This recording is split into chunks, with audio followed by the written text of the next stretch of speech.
खानपुर नहर और उसके पकोड़े बड़े मशहूर और पाकिस्तान का मशहूर ज़माना पकोड़े आप स्क्रीन पर देख रहे हैं।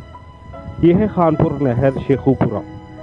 अगर आप लाहौर से आ रहे हैं तो आपको तकरीबन 40 किलोमीटर का फासला तय करना पड़ेगा यहाँ आने के लिए, और अगर आप फैसलाबाद से आ रहे हैं तो आपको तकरीबन 90 किलोमीटर का फासला तय करना पड़ेगा।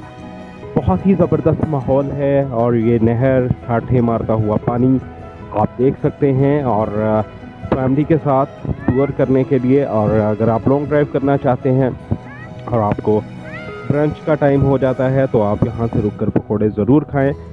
बहुत मज़ेदार और खुश जायका और फ्रेश पकोड़े हैं। इसके अलावा इनके पास पाकिस्तान की मशहूर ज़माना जो गज़ा है नान टिक्की वो भी अवेलेबल है। और मछली ख़ास तौर पर, चूँकि गर्मी का मौसम था, मछली हमने ऑर्डर नहीं की। फैमिली टूर के लिए बेहतरीन जगह है और जब भी कभी आपको मौका मिले आप इस जगह का विज़िट ज़रूर करें। इंतहाई खूबसूरत एरिया, दोनों साइडों पे नहर है। मैं आपको एक साइड का व्यू दिखा रहा हूँ। असल में ये व्यू जो है यह बचपन ही से मुझे बहुत ज़्यादा पसंद है और इसको देखकर मैं महफ हो जाता हूँ।